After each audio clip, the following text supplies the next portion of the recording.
meeting, so it may not be relevant. We're seeing the same thing in Denver. Our luxury downtown condos are just sitting. Yeah. We're offering free month's rent and just trying to get people in them. Everything else in the suburbs is fine, but the downtown luxury condos, which usually go super quick, they're sitting, which is unfortunate. Yeah. Yeah, well, we're seeing in multifamily, we're getting to the point with multifamily now where they're starting up the concessions, the free months rent, stuff like that in multifamily. But I don't see it in single family. There's a lot of, I think there's a lot of tenants that aren't moving out of the single families. They're sheltering, they're staying, they're not relocating if they don't have to. So I think that's playing into some of the demand that we would normally see in the summer months, at least in our market. Is that people just aren't as readily moving. They're more hesitant to relocate if they don't have to. Not only that, they get the rent for free if they have to, if they can, if they want to. So to put it bluntly. Don't get us all started, Kelly. I know, I won't get started on that. Well, I'm showing 12 o'clock. Dan, do we see Dan there? I'm here. Ready to rock and roll? Yeah, you want to give it a couple minutes? We usually start at 5 minutes after, or let people know we're going to start a couple minutes. That's most people come in the first 5 minutes, most people come in. Yep, that's fine. Keep on talking then. All right. We're going to have an interesting situation with thousands and thousands of people where their credit's really trashed, and all these people that are going to be coming, that are going to be looking for homes that have an eviction on their record. That's going to be definitely interesting. Well, they won't have the eviction for another 2 years, though, so it won't matter until then. Well, they'll have the eviction filing is going to be on their record, right? And yeah, that's usually enough. That's enough for me. I wouldn't want to rent to someone with an eviction filing. Do you think that the government or states are, because I've seen some things going across with different states that are saying that they can't affect their credit, or you can't hold it against them? I mean, what do you see with that, Harry? Well, they already tried in one of the first versions of the CARES Act. One of the drafters tried to put in something that basically said that any credit-related mark is not going to be held against anyone during this period. So I definitely could see some legislation down the road that's going to say that we need to ignore X or Y, something like that. Which is really rough because, you don't know who the scammers are versus the legitimate people. And right now we've got we went from legitimate people to scammers. We've got people now who know the deal. A lot of people didn't know the deal, but we've got people taking advantage of this big time right now. Yes. We have to see a lot of go back into the foreclosures and have those foreclosures people coming over as tenants. And that's going to switch back almost like to the kind of a 2000s. Full circle again. Exactly. I think in Florida, we're not going to see a foreclosure crisis again. So many people bought with cash. They have such great terms right now in terms of the interest rates are awesome. I just don't see it happening. I hope not. I think you are going to see it, but it's not going to be anything like 2008. That was awful. Yeah. Yeah. That's when we all should have bought property. We'd be all retired by now if we would have just bought tons of property. Yep.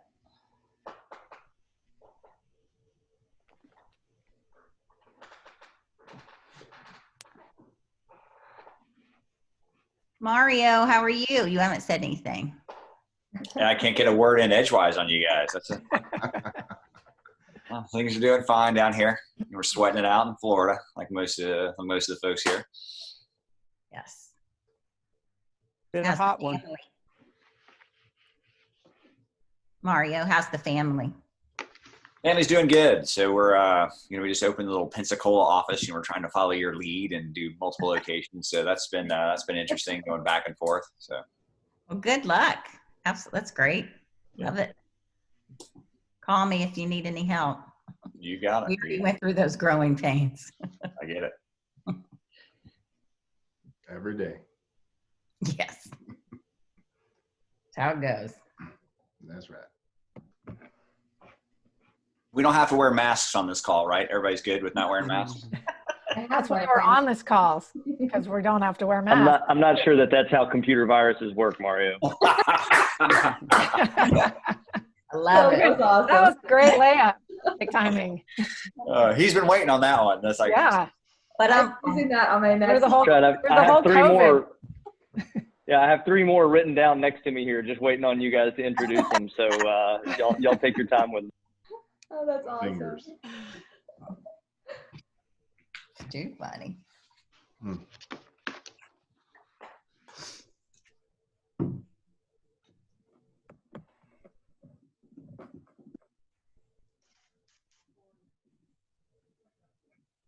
I'll be right back. Now's the time to get started. It is 10:05, or it's 10:05 here. Dan, go ahead, get started. We're going to have our sponsors first, right? Yeah, we've just a quick intro and hand it off to a few affiliates and dive right in. Time is of the essence. Well, first and foremost, guys, thank you so much for carving out some time. I know time is very valuable and precious to all of us. A big thank you to all of our panelists that said yes to this, and also to all of our attendees that signed up. This is our expert of experts panel. We have 5 panelists on today's event. And if you've ever attended any of these, you always leave this meeting wanting just a little bit more because we cover such great topics. We get great answers. And for me, it always spurs that additional yearning for just, I gotta learn just a little bit more. And so I'm really excited to hear what the panelists have to say. So thank you guys for all being here. Also, thank you for our affiliates. Just real quick, Tampa Bay's mission, as far as NARPM is concerned, is to provide resources for residential property management professionals who desire to learn, grow, and build relationships in the greater Tampa area. And our vision is to simply recognize leaders in the residential property management industry. So just 2 quick announcements. First of all, if you are a member of the NARPM Tampa Bay chapter, our nomination process is open. So we are looking to fill new seats for the 2021 year. And so you guys have received a few emails. If you want to self-nominate or nominate a peer, please go to that survey and do so. Responses are starting to come in. I think that closes in about a month and a half. We'll go through the formal process of selecting those and then formal announcements shortly after that. Also, just some admin for this Zoom call. There is a Q&A session. So Harry's going to moderate all of our topics here in a few. If you have some questions that pop up, please use the Q&A section so that we can address those. There will be a dedicated Q&A time at the end of this, and we'll try to go through as many Q&As as we possibly can and address any questions that you attendees have out there. So start filling those up as quickly as you can. Without further ado, I want to hand it over to our affiliates. Obviously, NARPM, not only NARPM Tampa Bay, but NARPM in general can't survive without our wonderful partnerships and affiliates out there. And today's event is brought to you by High Splice and Woke, the Maintenance Pros, Dry Right, Liberty Adjusters, Second Nature, and On-Site Pros. So big kudos to all of you guys. And I'm going to hand it over first to the Maintenance Pros to give their 3-minute commercial. Ty, floor is yours, sir. Can't hear you. You mute it? There you come on. There you go. I'm a rookie at this. Just kidding. Listen, I got one going in the background right now too. I got double Zooms going at the same time. Just wanted to thank everybody for the opportunity. If you haven't reached out to get the Maintenance Pros out to do some maintenance at one of your properties, you're missing out. We're getting things done quickly, cheaply, over communicating with tenants, with your office. One of our customers told us that with our help, they've gone up from a 4.6 to a 4.9 on the Google rating, and they attribute that to our communication with their tenants and you know the amount of pleasure their tenants had with working with us. So make sure you give us a call, 813-373-PROS, 813-373-PROS. Look forward to working with all of you. Thank you. All right, over to Scott Wilcox with Dry Right. Good afternoon, NARPM. It is always a pleasure to be part of these education moments. I love sponsoring education moments, kind of where my brain is also. So I like to hear what's going on in the market, listen to your challenges. I think it's very important to have teamwork when it comes to market challenges. So I am with Dry Rights. We are celebrating 40 years of serving Tampa Bay with finding solutions to your mold problems, your water damage issues. We also do carpet cleaning as well. We specialize in the complicated and the complex, the big jobs, the major headaches. Those are the things that we like to help you guys with. So for Tampa Bay, Sarasota, and we are now reaching out to Orlando. We're here for you 24/7, 365. Scott with Dry Right. Awesome. Thank you, sir. Over to Ryan with Liberty Adjusters. Thank you, Daniel. Yes, this is Ryan with Liberty Adjusters, and we are public insurance adjusters, bonded and licensed through the state of Florida. And what we do is we represent property owners, not insurance companies. So we're looking out for property owners' best interest, making sure that you're getting the money that you're entitled to from your insurance claim, and making sure that you're not facing unnecessary delays. In addition to representing property owners with their insurance claims, we also like to be a resource for anyone who has any questions, or we're just helping people do better with their insurance claims. What I'd like to do is point out, we're in hurricane season right now, and one thing that you should all be doing is checking your hurricane deductible. Now, this is a different deductible than your standard deductible. It can be anywhere from 1 to 5% of your total coverage. So what that means is, I have an example here. If you have $20,000 of damage on a $250,000 home, and you have the 5% hurricane deductible, your check that you will receive for those repairs is $7,500 on $20,000 worth of damage. Whereas if you have a 1% hurricane deductible, you would receive a check for $17,500 for that same damage. So being in hurricane season now, it's really important to check your deductibles and make sure that you're aware at least what type of deductible you have with your policy. Awesome. Good advice. All right. I don't see Shannon with Second Nature here, but she is an affiliate today. And then, so we'll switch over to Phil with On-Site Pros. Thanks, Daniel. Hey, good to be with you guys. And what a joy to be with so many incredible people on this panel. I just like to see my picture next to all these people. I feel really good about that. I'm in high cotton today. But we are On-Site Pros. We do third-party property condition reports, move in, move out, and periodic assessments.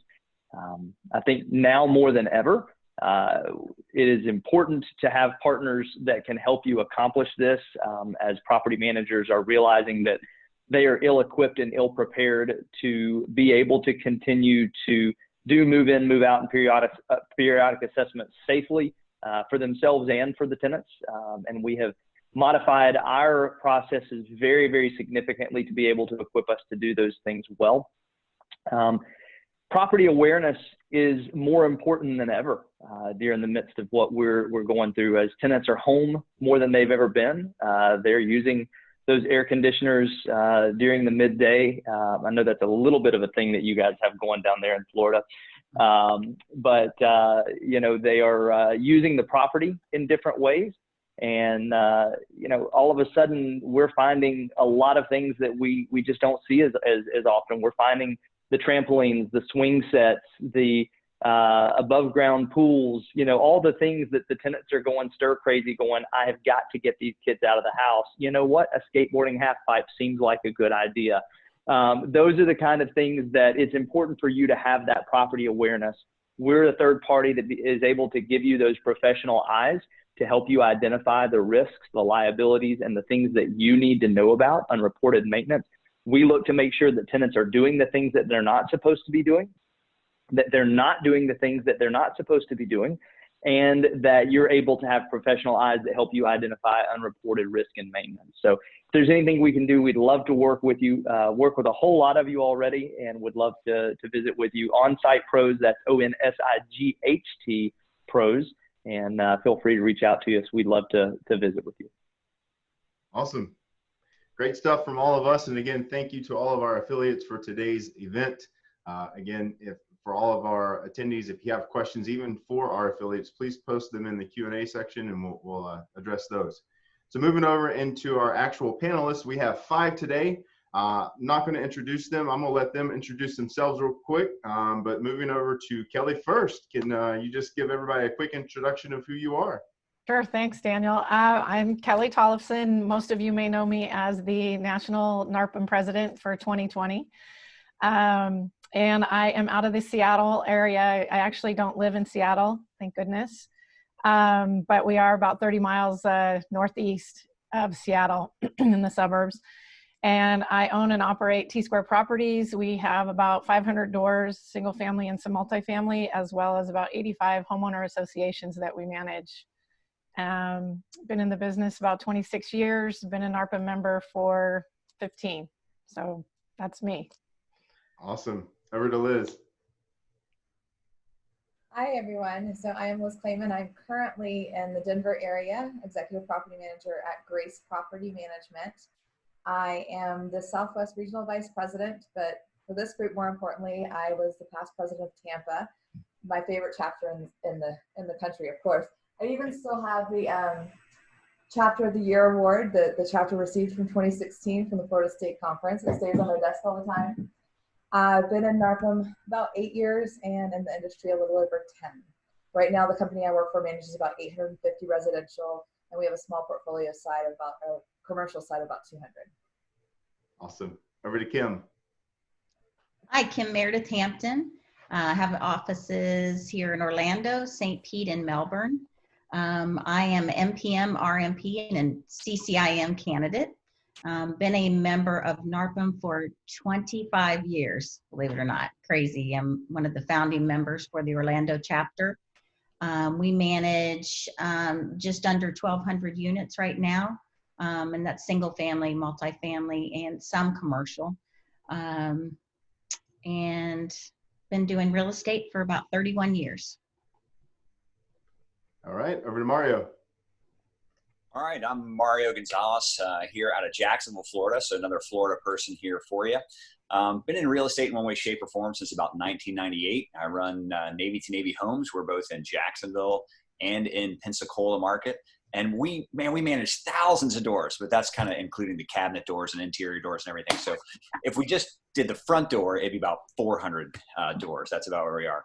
But again, we do sales and management as well. I've been involved with NARPM really just over 10 years now, I think. Got my PIN. And I've been on the local board for a long time, probably about 8 of those years. Been the president here, served on the state board. Was the RVP ambassador when Joel Elliott was around doing his thing. So yeah, been involved as much as I can be with the time that we have, right? So that's me. Awesome. And last but not least, Tia.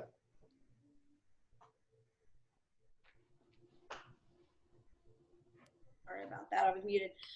So yeah, Tia Vincent with Roundtable Property Management. I'm up in Jacksonville, Florida. And I've been doing property management for almost 17 years, and I've been a member of NARPM, I think going on 10 years this year or last year. I did not get my PIN like Mario, so if anyone knows how long I've been in, please send me my PIN. I'd love to wear it. We only have a location in Jacksonville. We've got about 200 doors, and I've been past president of the local chapter here in Jacksonville, and currently am your state president for Florida. Awesome. Those are our 5 panelists. We're getting ready to rock and roll, but before we do that, I want to introduce our moderator. Today is Harry Heist. And if you don't know Harry, you either don't live in Florida or you've been living under a rock. Either way, that's okay. But a few things about Harry. First of all, he's the founding partner of law offices of Heist, Weiss, and Woke, representing a huge number of property management companies, apartment communities, owners and investors in legal matters, filing thousands of evictions and preparing tens of thousands of leases throughout Florida every year. He's written over 1 million leases, he says, and I believe it. He's evicted over 150,000 tenants. He's one of NARPM's largest supporters and promotes and has helped start many of the Florida chapters. He's been in NARPM for over 25 years. He started his law practice in 1989, and he loves education. Harry, how many videos are you up to now? About 240. Yeah. My number on here was 150. So you've been. Oh, yeah, we're up. Yeah. Yeah. So I knew that was old. But how many more do you have? I'm going to do about 100 more. 100 more. All right. And I'm going to disappear. Then I'm going to get out of here. Well, long story short, his goal in life is to keep it simple. So without further ado, Harry, the floor is yours. Let's rock it. Great. All right. Well, welcome everyone. And big thanks to Dan for putting this all together. And a big thanks to our experts who I know for a fact are experts. I've worked for 4 out of the 5 experts. I know them personally. I know everyone personally, but I've worked for 4 of the 5. So we really do have experts on our panel today. We're going to go through a bunch of questions. We have way more questions than we have time. But here's the beauty of being a member of NARPM. If we touch on a subject and you want to get in touch with one of the experts, there's going to be no problem with that. If you want to talk to someone in your chapter or someone in another chapter about something, there's no problem with that either. So that's the beauty of this. If you don't get it today, it's available for you later on down the line.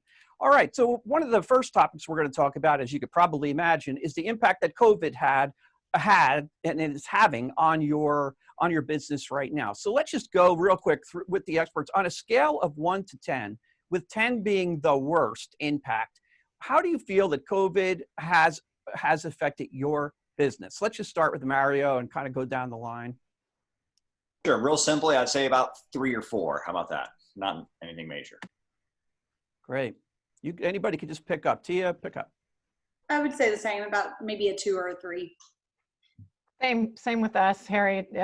Depending on where you're looking at it, we did have to move all our people home, but they seemed to adapt really well. So we didn't really, not too many speed bumps in the road yet. Agreed. Same. 2 or 3, not a big deal. Liz, I didn't hear what you said, Liz. I said 2 or 3. Oh, okay, great. Okay, so really not that real bad, really. Okay, moving on. Prior to COVID-19, can you look back and see any steps that you may have taken, not even knowing that you were going to have a disaster like this? Any steps that you took way back when that helped you survive as long as you've been surviving? Liz, let's start with you. You're still on. Yeah, so we do virtual showings. We do lockbox showings with code boxes. So that definitely set us ahead. And we also do video walkthrough tours or Matterport on all of our units as well. So all the prospects were able to walk through the tour either from their home or without a person there. So that helped with the COVID. Great. How about you, Kim? The one thing that actually we just did about a month or 2 before this all went down, we went to Appfolio Plus. It's a new program they have, and a part of that is Lisa. She is an AI-enabled system, and then it also allows us to do virtual showings with a link to the tenants, and we can do 12 at one time, and they can ask questions while we're doing the showing. So that was huge for us because, of course, we did not want to meet anybody, and so it just happened to coincide. So that was really cool, just the timing on that. Harry, one of the things that we did with our HOA department and any of folks out there that are managing associations, a lot of association management companies have a work from home program where that's where they gravitate with their business models. So we had developed about 6-8 months ago or prior to COVID, a whole work from home policy. And we were able to transition that and an agreement with the employees, and everybody just we just dovetailed into that. And it was really beneficial to have a firm and boundary, program that everyone knew the expectations if they were to work from home, and just putting that into place. And so I felt really fortunate that we had developed that prior to having to actually use it for the whole office. Great. How about you, Tia? Same thing as everyone else. The virtual tours are just so helpful. We use a 360 virtual tour where they can actually look around the home. We're a big military town here in Jacksonville, so a lot of times they will come for PCS orders and they'll come for 10 days to do house hunting, while the military, when COVID hit, shut down all travel. So a lot of people who would have been doing house hunting leave aren't coming, and they're able to view the homes, virtually. All right. Yeah, really the only thing I would have to add is, kind of on the video piece, we saw a lot more people actually engaging in the video piece during this time than before. So just tracking the analytics on that. But as far as kind of the communication piece with our tenants and our owners, a long time ago, and we're in Florida, so we had like a whole hurricane preparedness plan and automatic text systems and everything. And we just took that and applied those same concepts to this. So we were able to communicate with everybody and tell them, when to check email and that type of thing. And that seems to really have kept us in front of the entire communication piece with everyone. How about you, Liz? Did we get you on this? Yes, I started. Oh, okay. All right. Okay. If I miss anybody, let's not worry about it. We'll just move on. But pretty much for the most part, every one of you are using technology for showings. Is that correct? Mhm. Yes. All right, great. And that's probably made a big difference for you. Tell me some of the things that you learned. Just give me let's go down the line, speak up, and tell me something that you learned from this that you're going to implement in the future or you're going to do more of. I'll start. I learned to trust my team. The working from home for us was, we have a very, very conventional type work environment, come from a corporate background, and, you showed up at your desk every day and, you did your work at work. And through this whole thing, we've been enlightened that just as much productivity, if not even sometimes more, can be reached if the people are working in an environment where they're not commuting or they have the right hardware and software. And we were set up for all of that. But I do not see us bringing everyone back 100% of the time into the team. And we've adapted to making team events happen. And we've done a couple of online Zoom trivia nights, and that's been really fun. And so that's something we're going to keep going with, and that we learned that our team is really, we're just enlightened that the productivity could be just as good. And I know there's a lot of companies out there that do have a fully remote team even prior to COVID, but we didn't, and we're, forced to jump off that cliff and are soaring. So that's great. Mario. And I don't want this to be a sore subject. I think I probably learned that there's a lot of folks that shouldn't be kind of doing this business, whether they're DIY landlords or small property managers. I mean, the questions and the blogs and the things we've seen, people just kind of going renegade, like, I'm going to do my own thing, and I'm going to put the notices out there, and they're going to pay. And it's a little bit of the Wild West, and that's definitely not what we need in our industry, as we all try and keep things professional. That's my personal opinion. Anyone else want to add in? Some things that you've learned? I think we're the same as Kelly, because we have that type of a culture. All of our people are employees except for our sales agents, and we have that type of environment. And so you thought, oh, wow, this is just not going to work, everybody being at home, but they are accomplishing more, believe it or not. And they're all doing fine, maybe with the exception of one or two that probably should work at the office. But for the most part, we've been absolutely fine. Great. Yeah, I think a lot of us in Florida have a little head start because of the hurricanes. We're kind of always prepared for a disaster, and this is the biggest one yet. Yes. Let's talk a little bit about owner communication. Did you do anything different than before with your owners? Because obviously you have owners, most of them are from out of state. They're nervous. What did you do to calm your owners down, if anything? Let's start with Kim. We do updates to them in our software. We're able to text people, email, et cetera, do newsletters.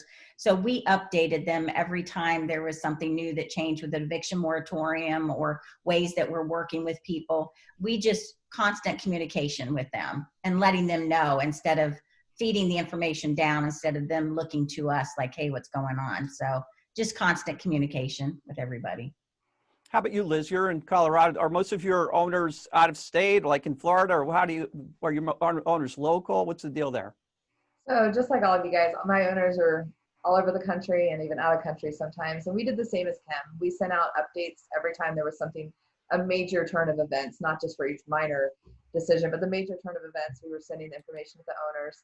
And now we're going to the owners to find out, are their properties covered or not in situations where we need to know that, so we can move forward with possible notices and evictions at this point. Tia? The one thing that we discussed with our homeowners was those that are coming up for renewal right now.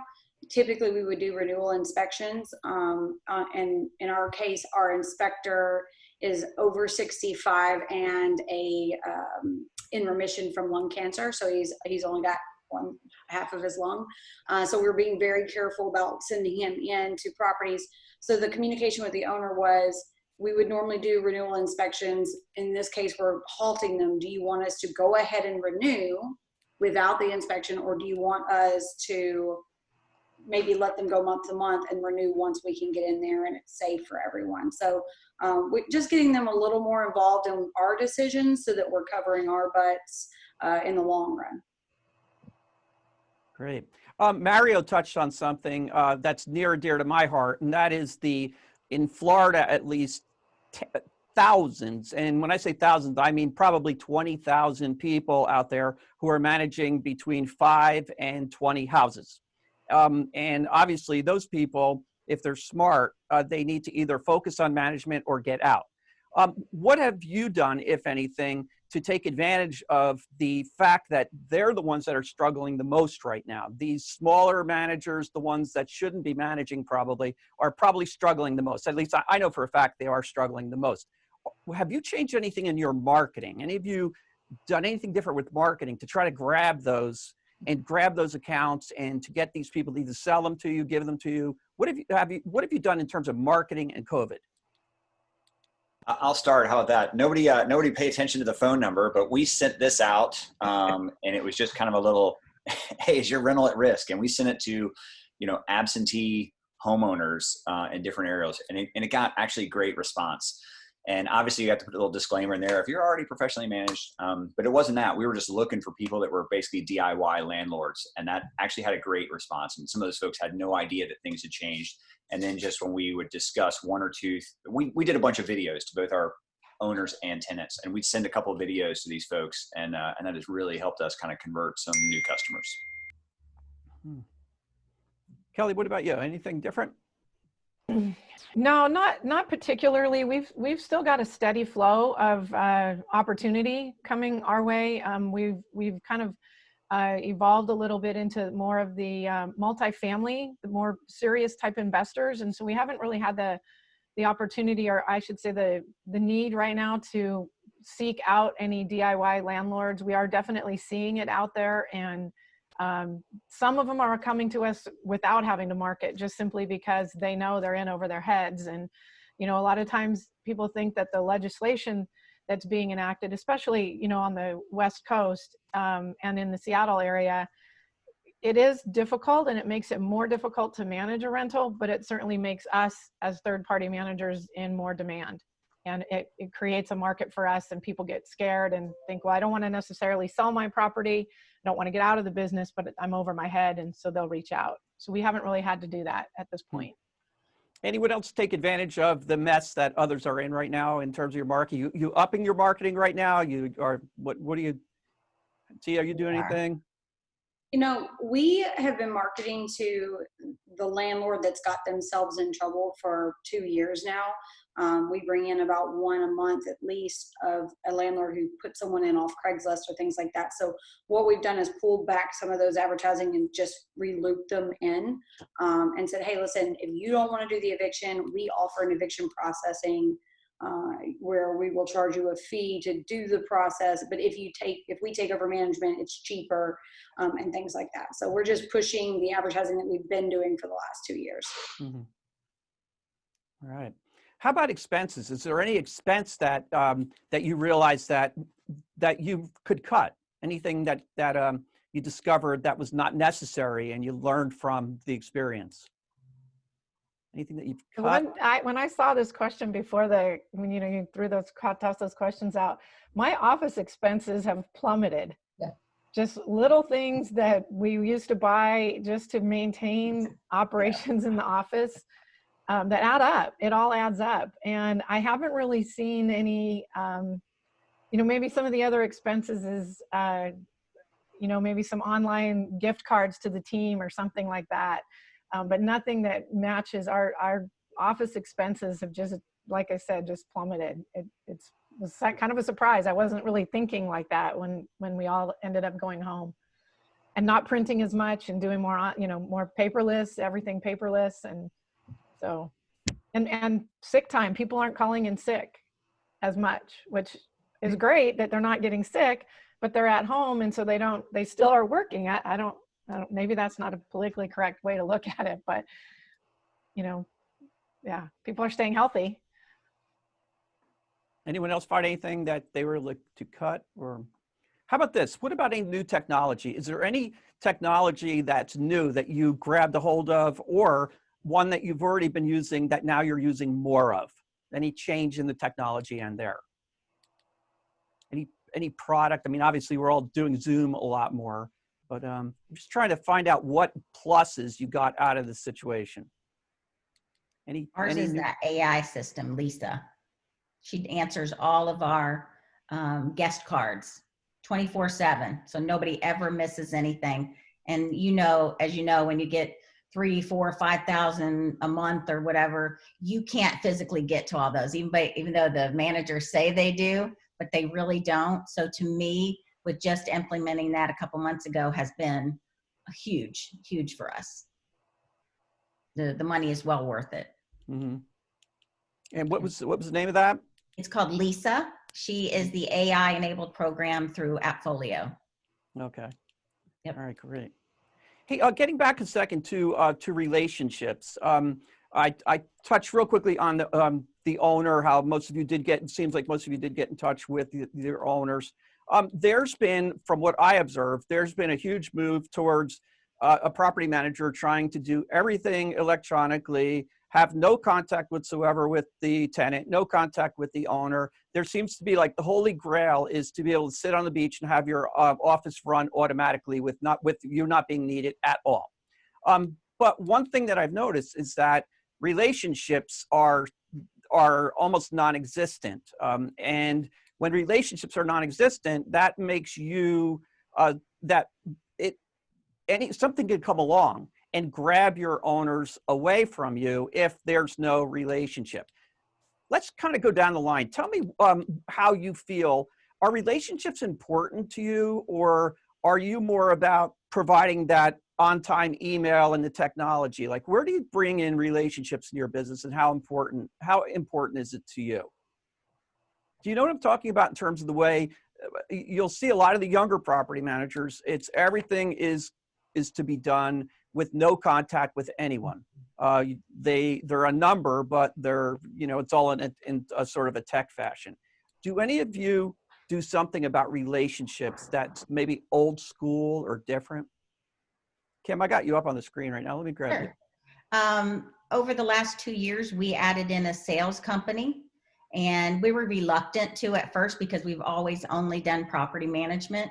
But I will tell you, it has helped us immensely because that relationship with the owner has become even stronger. We're at the front end of it, helping them make a decision on what to buy, what cap rate they're going to get, how much cash flow. We manage it. We do the rehab. We dispose of the asset. We give them reports on how their property is doing every year. So I feel like that has brought us closer, and we do call and talk to them. We don't just send everything. And yes, I know everybody wants to text and do all that. And it's like, sometimes I tell my team, I'm like, hey, did you pick up the phone? It works. And so that's probably our biggest thing that we did that has helped us immensely. Mm-hmm. How about you, Liz? What do you value relationships over technology, or where do you bring in the actual human relationship, if any? Those of you that know me know I love to talk to people. I'm very people oriented. When it comes to owners, I do pick up the phone almost 90% of the time. They get their automated monthly statements and they get their processes that we do. But if something's going on, I'm going to call them and have that personal conversation with them. On the tenant side, nowadays we are renting to a lot of tenants without even meeting them, which is a little crazy, but we have a few processes in place for that. For instance, we send them brownies within the first 2 weeks they're there, kind of make them feel warm and welcome and have them take care of the property a little bit more as we're training them on our processes and what they need to do throughout their tenancy. So we try and build those relationships on both ends. How about you, Tia? So, I think that there's a line where the two cross. I think you absolutely have to have relationships with your homeowners, but I can use technology to build that relationship and to make it stronger. So the communication, the texting and things like that We recently switched from Rently to ShowMojo, and I liked a lot of the back end on that. It allowed me to create these spreadsheets that give the owner access to feedback and how many showings we've had and things like that. That technology is keeping my owners more informed. Those owners right now that have vacancies are super concerned about their vacancies. So using technology to build the trust and build a relationship with the homeowner. I think you can do both. You don't have to have one or the other. Harry, I think it depends a little bit on the recipient as well. In our tenant world, they tend to be all over the board as far as age group. And they're, the people maybe under 40 or whatever age group it is, they don't like to talk on the phone, but they're really responsive via text. So to them, that's building a relationship.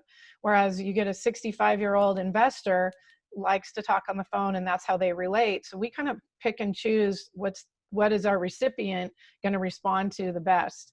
Granted, there's going to be situations where we're going to need to chat on the phone and follow up with an email just because of the nature of the business that we're in.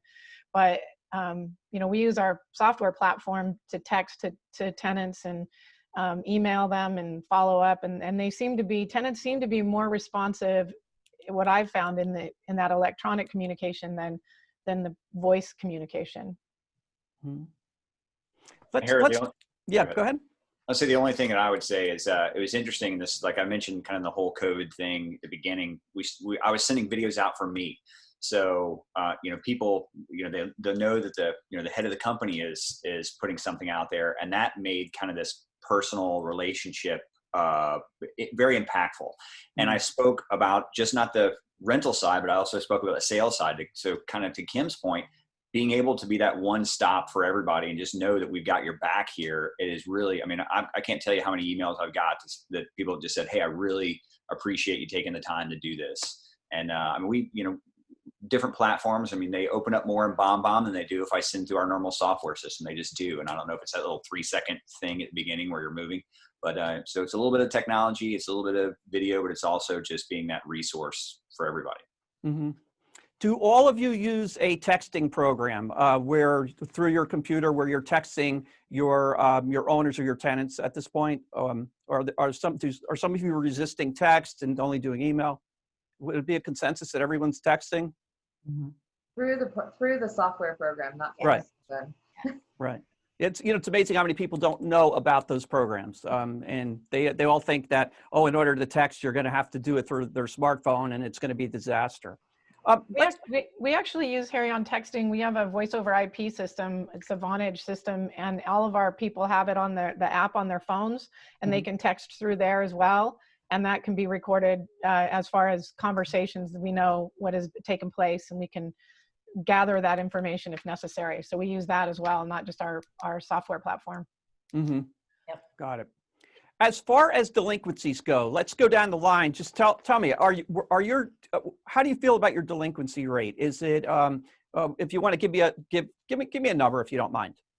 What's your delinquency right now based upon in the past 2 months? 96%. Okay. So 96% are paid, right, Kim? Yes. Yeah. Sorry. We're about 98. We're running around 98. Yeah. 98. Yeah. I'm sitting a little over 99. The one that I have that hasn't paid chose to not pay after we gave her notice to vacate. It had nothing to do with payment. 97, 98. We're sitting pretty high. It's pretty darn high. For 98, 99. Yeah, same. Very high. Yeah.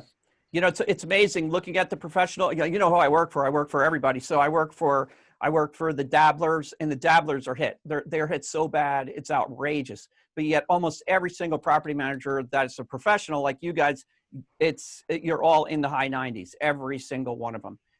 So you've been doing pretty good with your people that they are paying, but what are you doing about the ones that aren't? Because obviously if you're at 90, 95%, and you've got 400 properties, you've got some people that are not paying. Tell me something that you're doing now, if anything, with those tenants. Are they just ghosting you at this point, or what are you doing?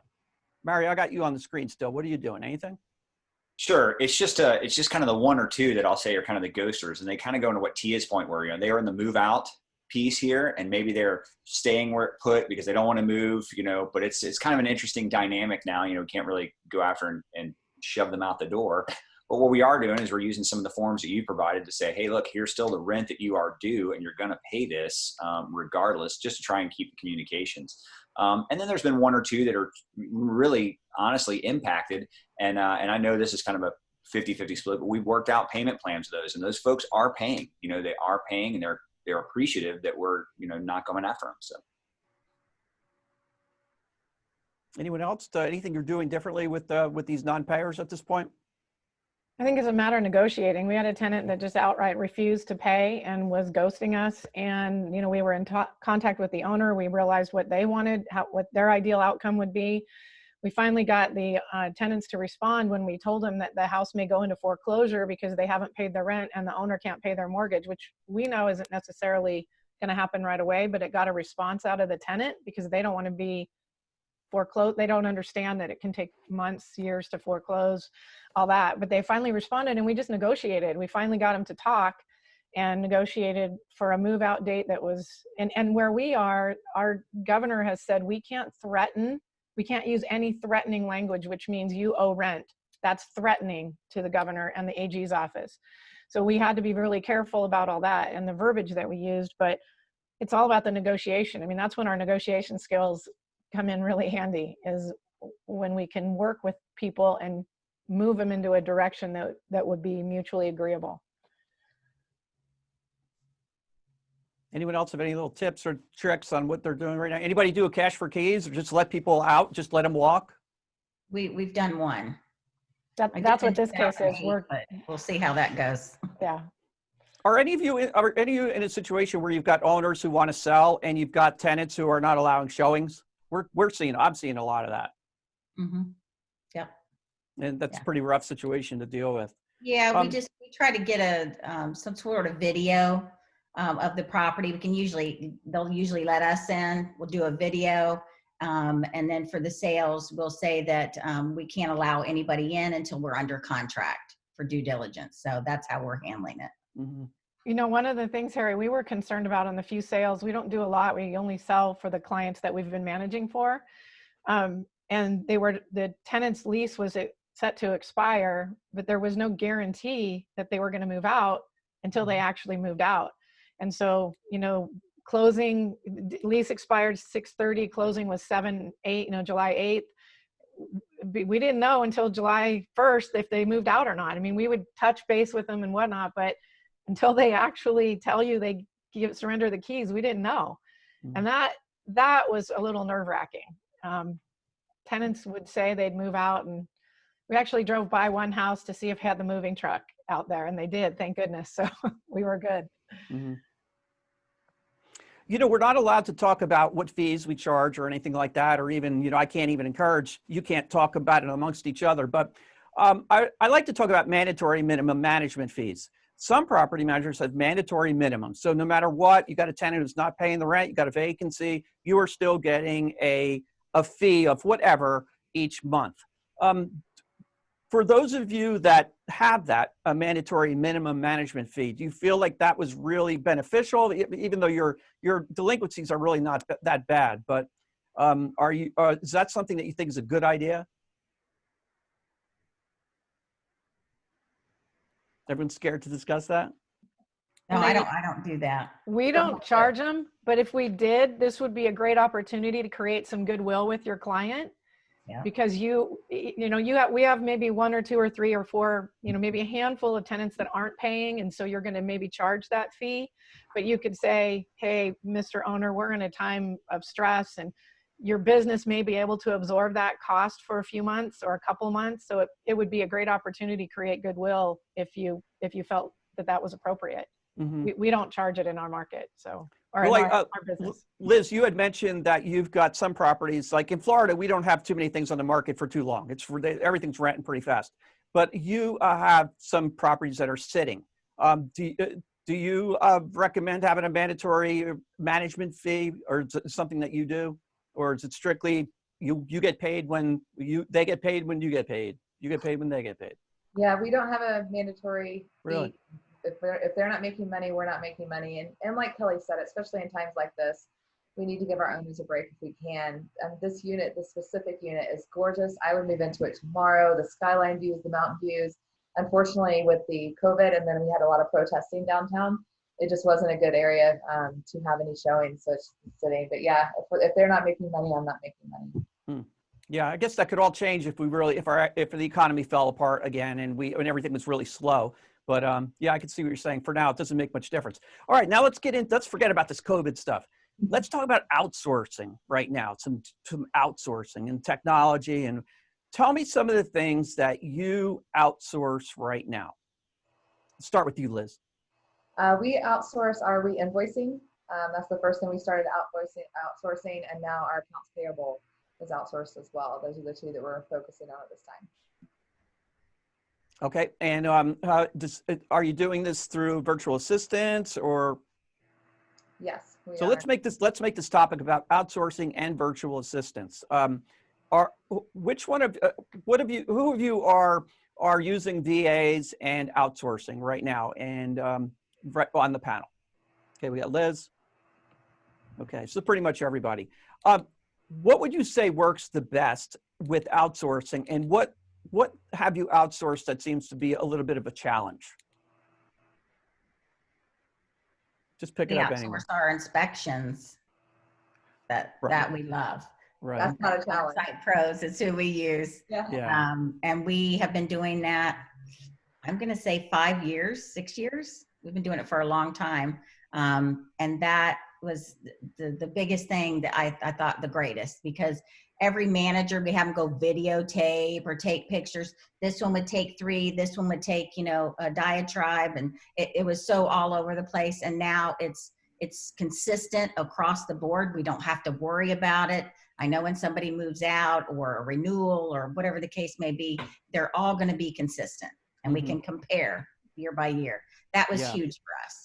Yeah, well, actually, let's hold off on the inspections because that's actually a different topic. But what other things have you found that, like, I don't know anything about VAs. I don't use VAs. I don't know anything about them. I'm scared of them. What have you done using a VA where you said, oh, wow, I wish I did this 5 years ago? Is there anything that you have found has really worked good? So Harry, in our business, we kind of have a saying that we don't want the dollar person doing the nickel job. So we try to look at our processes and say, okay, this rote task and data entry task can be done if we have a solid process in place by someone that isn't in the office and that can learn it. One of the things that we've learned over time, we've been using a payables service to do all of our payables for probably 7 or 8 years, excuse me. And then we brought on an admin about 3 years ago, and then a bookkeeping assistant just in the last year, maintenance coordinator assistant in the last year. Is if you have to have the right person in the right seat. What I've found is that it's not just getting a VA and dropping them in there and making them good. They're not necessarily always going to be good at what you have them doing. So it's important to do the screening or the interviewing and working with a company that does the screening and being really precise on what skill set you're looking for when you're hiring your VAs. If I had to start my company over, I would have started with VAs and not waited as long as we did. At the time we started our company, they weren't really around that I knew of. But had we known about them sooner, I would have brought them on sooner. And then you bring on the higher level employees or people in your team that, the dollar people doing the dollar jobs is kind of how we look at it. So just kind of how we narrowed it down. And we've been using them for years and constantly looking for ways to improve in that area. What about everyone else on the panel? Any of you using VAs for anything else, if you don't mind? Sure. We use them to do a lot of the stuff on our, property promotion. So they soak up all the photos, they put it on the different websites, they build a video, they put it out to YouTube, they optimize all that good stuff. So that's all kind of to Kelly's point. That's all just repeat, kind of mindless, just busy work, and they're able to do it relatively fast for a very economic price. So why not? Let me ask this question. How would you find, if somebody was thinking about hiring a VA, where would they go? I've seen a number of companies on the different groups on Facebook. Where would you go to start? How would you even know how to start if you were going to get a VA? NARPM. Yeah. So So many. I just recently brought on a VA for the first time about 5 months ago. And like you, I was very skeptical. I was very afraid, like, what am I going to give them? Or, you know, what if they make a mistake? Things like that. So I went out to the mastermind group, the NARPM mastermind group, and I asked, who's using them and what are you using them for? And I got an overwhelming amount of people saying, you know, try this company, try that company. And I had someone reach out to me, and I'll show you because I keep it right here on my desk. They sent me, and I kind of covered the name, but I don't know. Oh, We can't see it. Like a white screen. No.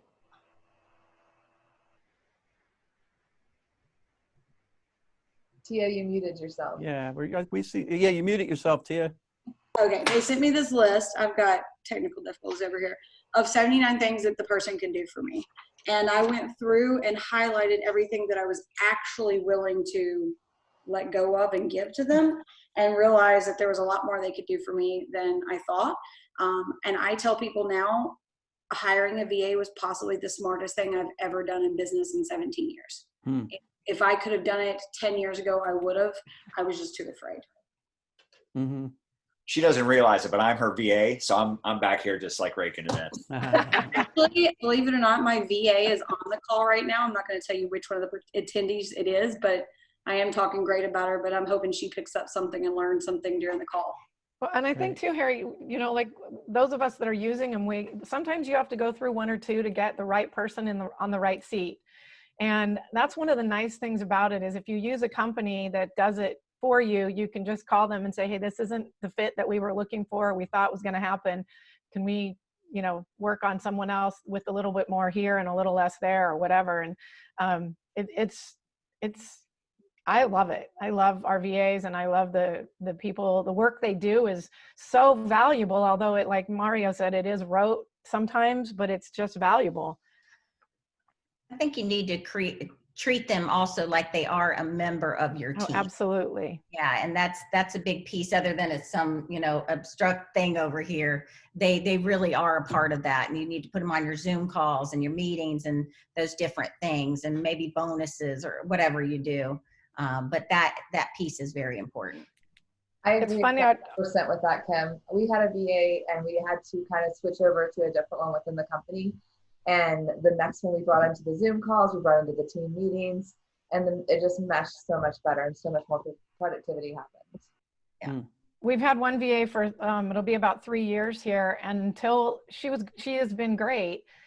When we started working from home and started doing more Zoom meetings and calls, and we all were remote, she just blossomed, and just her whole attitude changed, and it's been really great to see that. That's one of the benefits of all of us working from home. We're kind of all on the same playing field as she is, and it's been really a benefit. So yeah, I've resisted the VA, and I asked my staff what they thought a VA can do, and that of course went over like a rock. But you know, I'm one of those people who has fear of the whole VA thing. And I probably have wasted a lot of money not having a VA for certain things. How about this virtual leasing versus traditional leasing? Do you feel that it's pretty much we're going to be moving towards virtual leasing and traditional is going to be a thing of the past? Absolutely. I do. Mm-hmm. I think it depends on the person. I think you're going to need to have a blend. I really do. And I think it depends on the tools you're using.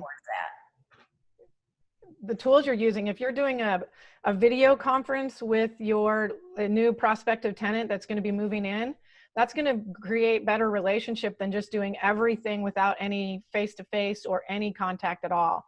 So if you're doing 100%, never met you, never saw you, everything sign here, you know, click here, do this, and go pick up the keys yourself, and we'll get the lockbox later or whatever. I think it's how you do it, whether or not we're going to do it virtually or no contact or some contact or what. I know some companies are out there doing these great video conferences right when the tenant signs the lease. Some are walking them into the house, you know, on a FaceTime tour or whatever, you know, after they've rented. So there's lots of options there, I think. Mm-hmm. So would most of you be on board with a blend of where you're using technology almost in place of your body. You're actually still having some live contact with the person. Is that what most of you are doing right now? Especially with homes that you're renting or you're advertising that are currently rented, you're not going to do a virtual tour on those. So we have a live agent that can meet people. I wanted to go back to something that Mario mentioned. Mario does a lot of video and educational videos, marketing videos, things like that.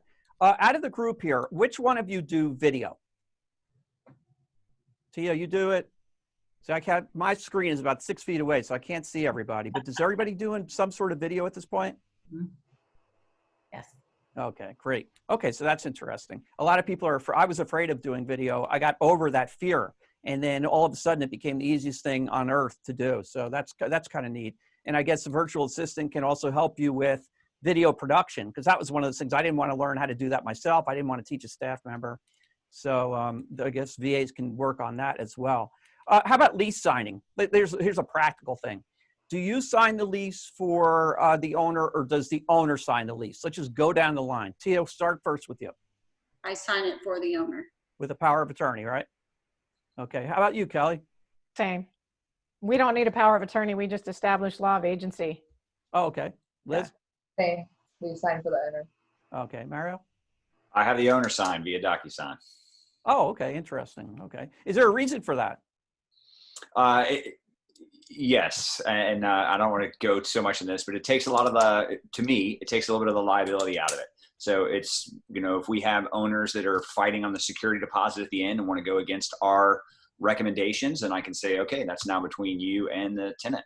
So we give our best recommendations. Every once in a while, we have a little owner that gets a little feisty thinking that we should have charged this or that. So Harry, our leases are in the owner's name. Right. And we're signing on their behalf. So we're signing as their agent. They're licensed agent, but the lease is in the owner's name. The lease is between the owner and the tenant. Right, right. In Florida, we do that in Florida too. We just need a power of attorney in order to sign here. So Mario, let me go to you for a second, because I know that I would say probably 75% of property managers out there actually do have the owner sign the lease. It's pretty amazing. Now, I would say out of NARPM members, probably only about 25% have the owner sign the lease. Do you ever run into any problems with your owners where they may want you to do something that's discriminatory, or they ask too many questions about your tenant? How do you avoid that? No, normally it's not the owners that give us the problem. It's the tenant that doesn't like something in the lease or whatever. And we just tell them, no, it's the same thing. I mean, I wouldn't work with any owner that's not, I mean, I teach fair housing, so I'm not going to go against, work with any owner that's, that's in that at all. So I've really never had a problem with an owner. It's more so been on the tenant side that they don't like what the lease says. They'll give us the, hey, the Heist lease is weighted more towards the owner than the tenant. Like, well, yes, it is. What would you do in a hypothetical like this, where the owner tells you no pets? They're flat out no pets. So you now have a situation where you have legitimate, provable ESA or service animal. And so now will your owner know about this? Because what are you going to do with an owner who says, I don't care what the law is, I'm not signing this lease? How do you deal with that? You haven't run into that yet? Well, we educate our owners beforehand. So of course I have videos that tell them, if you want to increase your risk of taking an emotional support, especially a falsified emotional support animal, then say no pets. Because when you say that, you're going to get all this, hey, these 3 pit bulls are emotional support animals. That you're just going to increase your risk. But then we also put layers. So education is the first part. We're going to educate our owners, period. The second thing is we use things like, petscreening.com. So our tenants have to go through there. If they have any sort of animal that they're bringing in there, regardless, they have to register it through petscreening.com. And that has been working like a charm. It continues to self-select those things. But yeah, occasionally we've had more so like a condo association that says no pets, and we have to go then to the property manager of that condo association and read them the law. But it hasn't been an individual. I mean, the owners, again, with the education, they're hiring us to be the professionals. I state our company as the professional, as would everybody on the call. And if there's going to be a disagreement in there, I'm not going to sign a piece of paper on their behalf and say, forget it, you do it. No, I mean, I'm not going to work with that owner. If they're not going to see things our way and take our professional advice. I'm not working with that owner. Mm-hmm. That's the way I am. My way or the highway. If you don't like it, I don't care. Well, how about this? We're dealing with situations. We were talking about you've got the owner, the pet. You know, you've got people that are whether they're going to the owner's going to sign, not whatever. What about electronic signatures? Is that pretty much standard amongst all of you at this point? Yeah. Okay. Great. And a lot of our NARPA members don't know about the law change. You don't need witnesses now for leases that are over a year, that's kind of neat. We used to have to deal with that. Want to back up for a second with the whole keeping in touch with having the owner know what the story is and the tenant know what the story is. Let's talk for a second about tenant handbooks and owners handbooks, whether they be electronic or written, you know, whatever. Which one of you on the panel uses a tenant or an owner handbook? This is totally separate from your lease. It's something that sets it all out. Any of you doing that? Mario, I see your hand up. Anyone else? I can't really see you guys. Tia does too. Tia? Okay. All right. That's an incredible thing. And I deal with expectations all the time where the expectations clash. And whenever the expectations clash, I ask the property manager if they use an owner's handbook or a tenant's handbook, and they say no. Like owners who think that you could collect. They think you're a collection attorney or they think you're a collection agency. And I'm like, well, what does your owner's handbook say? And it doesn't say anything. How did you create your owner's handbook? I got you up still, Mario. Did you create it from scratch or did you start out with something from like Landlord Source or the new company they have? R&D, and that stands for rip off and duplicate in the NARPM world. So yeah, I borrowed it from someone else. Actually, I think the one that I have currently, I took from Landlord Source, purchased it back when they were that. Now they're called, help me out. Yeah, I can't remember their DM name. Made Easy or something like that. But yeah, so it was a company that basically had something, and I took that template and then built it from what it was using other examples from NARPM. Great. How about anybody else? Did you create yours from scratch, or did you just find one and work with it? I did the same thing as Mario. I went to Landlord Source, paid like $200, downloaded both of them, and then tweaked it. Cool. Yeah, Landlord Source is actually, if you go to landlordsource.com, it'll redirect you to their new site. But I love the stuff that they've got. Okay, we talked a little bit about technology and self-showing. So we really don't have to talk about that. You're all doing self-showings. Do you find that the benefits far outweigh the risks? Because there's some people who are afraid. I used to be afraid of self-showings. And then when I saw about how many problems there were, how few problems there were, I changed my mind about that. But is everybody on board with some sort of self-showing product? Yes. Okay. That seems to be pretty common among experts. Okay, maintenance. Let's talk about maintenance. In-house or outsourcing? What do you do for maintenance? Anybody have it? Let's do this because probably this will work better. Who has an in-house maintenance department? Any of you? We have a maintenance company that's a sister company that works only for our property management clients, but it's not in-house maintenance. It's a different company, but yeah, similar. That's Anyone kind of else where do? we are. Yeah, we do the same thing. Have any of you tried to have an in-house? You know how in-house maintenance is it was the rage for a while. I don't know if you remember that. And people were all like, oh, we're going to make all this money on doing maintenance in-house. Has any of you tried that and it didn't work out? Yep. Yeah, we did. We had our own company. It was separate, like Kelly. We did it for about 6 years. I found it was an absolute nightmare, and you did not make a lot of money. You had your guys, and I had the things on the truck so I could find out where they were. You know, they'd call in. It was just the workers' comp. All of that stuff was just, forget it. So we just went to charging an upcharge on our maintenance, and it's very clear to everyone, very transparent. It's a separate line item on every invoice. And I feel like we make more money with less problems. Mm-hmm. Is that pretty much the consensus of everyone?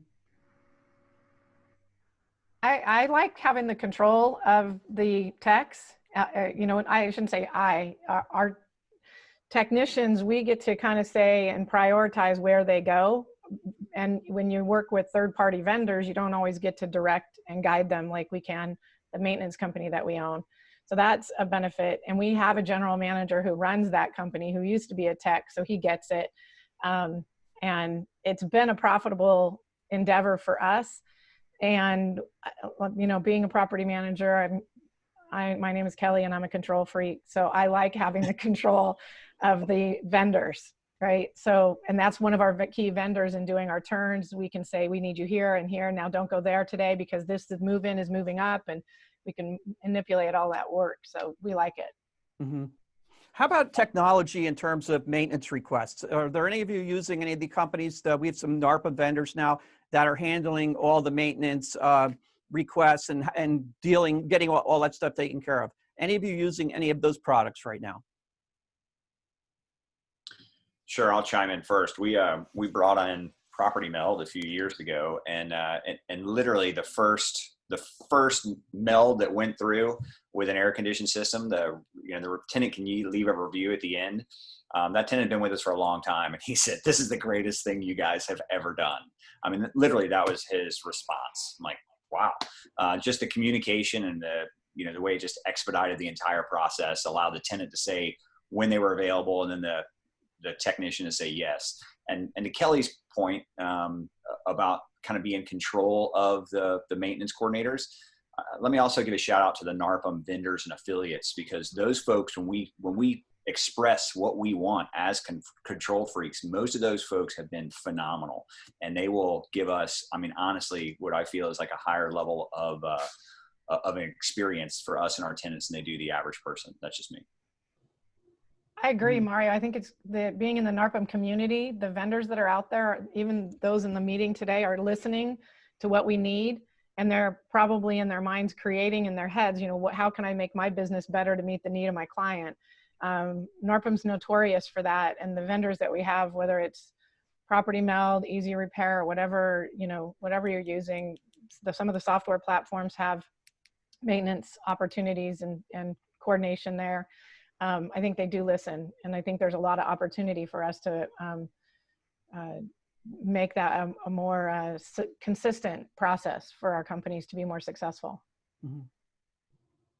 Yeah, probably a lot of maintenance people that do maintenance work, vendors out there, if they don't understand that you are not the owner, you're the property manager, they don't understand. They say things to the tenant that they shouldn't say, and it becomes a really big mess. Let me give you all a hypothetical right now. You have a situation, and this is pretty common right now. The AC is shot. The AC is completely shot. You notify the owner, it's going to be $3,500, $4,000. You don't have any rent coming in. You don't have money to pay this. And your owner says, "I'm sorry, I'm not going to do this." What do you do? Kelly, let's start with you. Okay, I'm going to go with a furnace because we don't have AC in Seattle. Okay. That's okay. I get the point. I think at that point, you have to have a concerted conversation with your owner saying they're violating landlord-tenant law. They're opening themselves up to huge amount of risk. I know there's some management companies out there that would probably loan the owner money. We don't do that. There's got to be a way that this could happen, whether it be on a payment plan with the vendor, something that could happen, because it's violating the law, and we won't be a party to that. And if the owner sticks with it, we will immediately cancel the contract or the agreement with them, and that would be our go-to. So. How about you, Liz? What do you do? I totally agree with Kelly's point, but we do have in our management contract, if we do pay or loan money, there is a percentage that we will collect back. So we're kind of covered on both ends. We're able to do that work to the property, make sure the tenants got everything that they need, and then we can turn back to the owner with the management agreement. Mario? Yeah, this kind of goes back to your relationship thing. So, I mean, there's times when my PMs will say, "Hey, look, if we have to pay for this, let me talk to the boss," type thing. And if it comes from a call from me or whatever, then yeah, and we just do like Liz. So, yeah, okay, we'll help you out, but it's going to cost. But every once in a while, and everybody on this call has done this. Every once in a while, we've come out of our pockets for something, and just a little bit here and there. And we've got one going right now. I mean, it's over 100 degrees in Florida. It's nasty. Air conditioners are breaking everywhere. It's delayed. The air conditioner is actually out in my personal house right now. But just oftentimes a small token, even if it's a monthly maintenance fee or monthly management fee, that I say, look, I'll even chip in this right now. Let's get it done for your tenant right now. It's funny how just that little bit will suddenly push them over the edge. So it's a little bit different. You know, I'm not telling everybody to pay out of pocket. I'm just saying we just work that relationship piece as much as we can. Mm-hmm. How about you, Kim? I'm sure you've dealt with it. A few times. Yeah, I mean, we typically will try to work something out with the vendor on some sort of payment plan. Like, hey, do you have a credit card? We try to follow every angle we can. But I mean, we're like everyone else. If the owner really is just refusing to do anything, we do have it in our management agreement for emergencies to go ahead and do that. I'm reluctant to, unless the rent the following month would pay for that. There have been times we've had to cancel the account because of that. And then they like to leave nasty reviews. Yeah. Hey, let's talk about reviews first. Tia, do you have anything that you do? I mean, I'm sure everybody's dealing with ACs right now. It's crazy. I got issues too. What do you do? Do you ever just dump the owner if they're not going to give you the money? Or if we're in a situation where we don't have money coming in, they're not willing to send us some funds. Yeah, I mean, you might have to dump the owner. We hope that it doesn't get there, but it does happen. It helps that the tenants, you know, are paying their rent right now. We do have a very low delinquency rate. I've got to the point where I've started running all of my AC, like new replacement, and all of my new appliances through a company credit card, just for points. You know, to gather points and things like that. So we have the ability to spread the payment out over a couple months if we want. Mm-hmm. Can I throw one more thing in there? Something that we do for, you know, my only 2 cents about when you dump the owner, if they're not going to fix the AC, then you just let the tenant, you know, I'm like, oh, you know, and that always hurts, but we've all been there. And I know a couple folks do this. We keep some portable AC units in the office. And if it's going to be time late in getting this repair done, we'll say, hey, we have a portable unit you can come pick up. Now, it's careful that we use that language. We used to deliver that, and that was never enough for the tenant. When we delivered it, they were like, hey, we want 3 of these. And it wasn't enough. But when we say we have a spare in the office and you can come pick it up, then suddenly we're like the savior. And they're like, thank you so much. We are coming right now to get that thing. So we got like 6 of them. But just having that as an option to bring some relief to a tenant has been, it's really been a little bit of a game changer. And it's back to that relationship piece. They think we're doing something really head and shoulders above them. And we're just trying to keep the calls down, honestly. And Mario, we do that a little bit too on like a microwave or a dryer. We have a storage space with our maintenance company, and we can keep a spare simple, you know, space heaters here and whatnot. And you're still in line with the landlord tenant law by providing that utility, but you're not necessarily out, and your owner can then hopefully find the funds at that point to replace the whole unit. That's a good point. Mario, let me ask you, how much is a portable AC? 14,000 BTU stand-up unit is approximately $389 on Amazon 2-day shipping.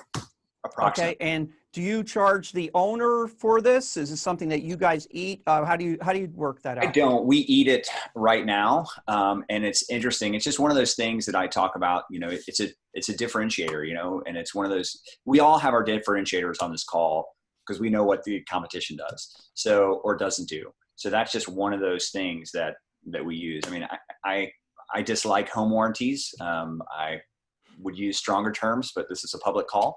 So, but oftentimes home warranties just delay the process. And when they do that, it's just unbearable for everybody involved. So that has helped a bit, but then it comes to the point of replacing that thing, and we're going to hold the owners to replacing it, you know, even if it's outside the home warranty. It's a whole thing. But I'm glad you mentioned home warranties. I can't say the words in public what I think about home warranties.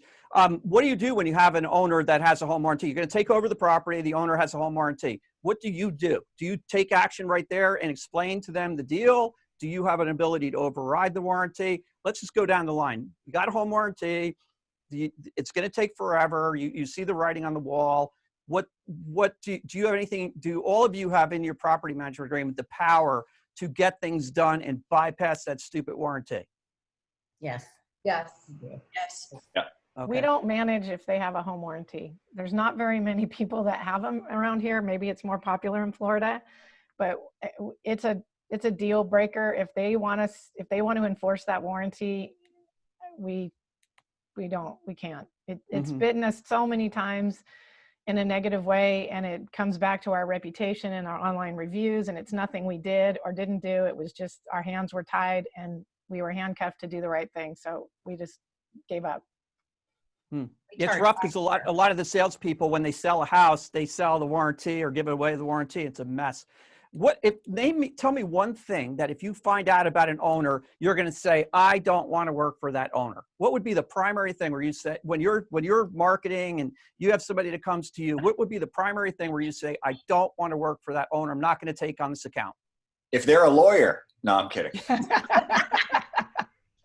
How about, I want to be notified for every maintenance. Yes. Yeah. That's the big one. So I wish there was some directory, a national directory of people that post online reviews, and that we could screen them for what their online review general average score is that they're posting for other companies and other activities they do. And I wish there could be, like, if they post a 4 or above or a 3 or below, and then we could have that information, and then we could add that to whether or not we want to work in that for that person. That would be nice. Ideally. Can someone create that, please? Love it. I actually saw a rental listing yesterday, and it said the owner wants to keep a closet there and a car underneath the carport. I'm like, no way. No. Yeah. They want to screen the tenants. They want to know, and they want the right to screen it. Was that car a Ferrari? And if it was, what's the address? All right, let me dive into a topic right now. We kind of touched on it before, inspections.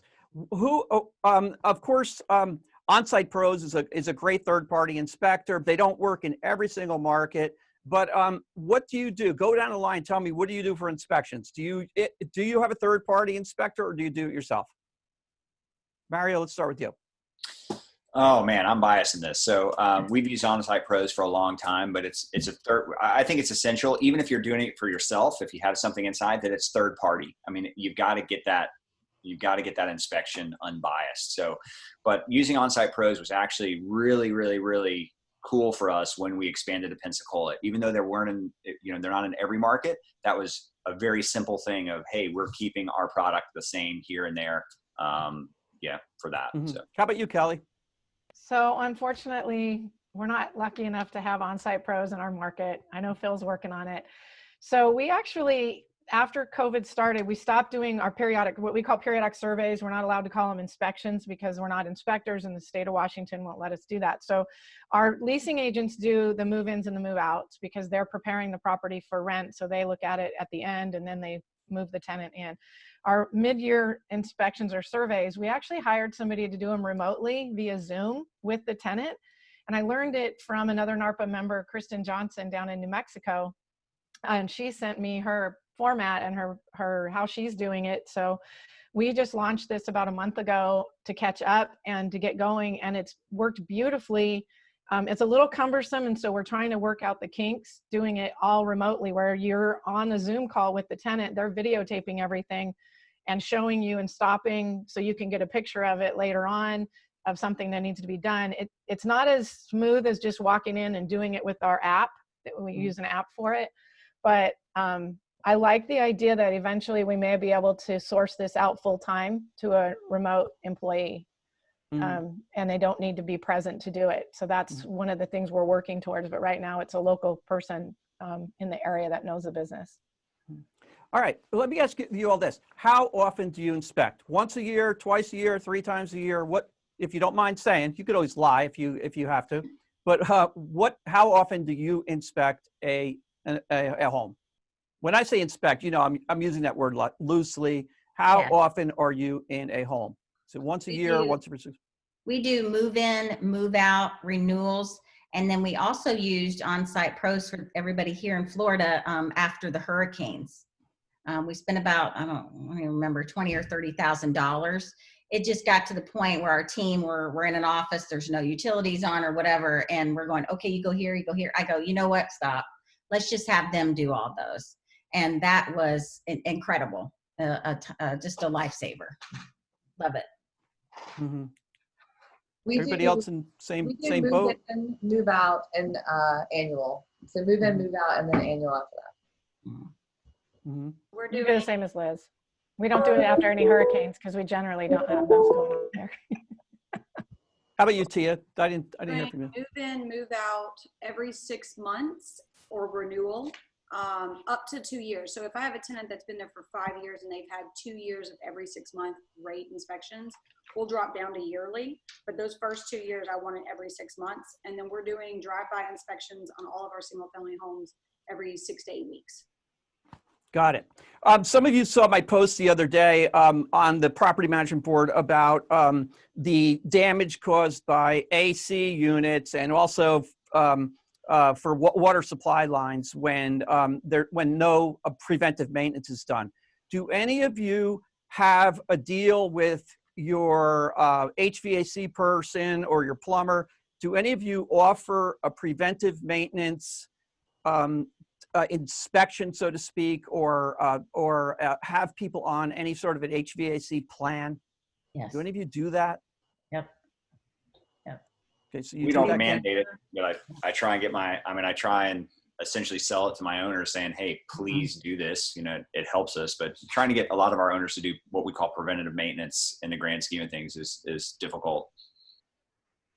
We do the same thing. So out here it's furnaces. We get a great rate from a vendor, and we do a furnace tune-up every fall, and we send it out to all our owners. They can opt out, but they're automatically opted in, so they have to contact us if they don't want it. And it's very inexpensive, and it really helps maintain the unit. It lasts a lot longer, and it makes the winters run much smoother. Okay, I like that. So you have them; they have to opt out of that. Mhm. That I really like that a lot.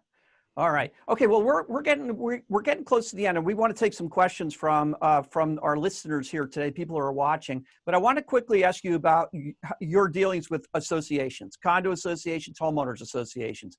What do you? They're a nightmare. In fact, I don't know if you've seen the latest Geico commercial where it's a crazy condo person is doing crazy things, but it's really true. It's Cynthia. Yeah, it's outrageous. Tell me, what do you feel, how many of you feel that you have good relationships with associations where things are working out? What is your key to success if you're going to manage a property in an association? Give me like one or two real quick things to make that you do it to make it work. Relationship. I start right off the bat, introduce myself. Florida HOAs are way worse than Colorado HOAs, hands down. They can actually tell you can't move a tenant in. I haven't had that happen out here. But start that relationship from day one of management. It makes all the difference in the world. Okay, great, Liz. Thanks. Kelly. Well, we manage associations, so we know how to work through it. We've been doing this for 10 or 15 years in the HOA management side.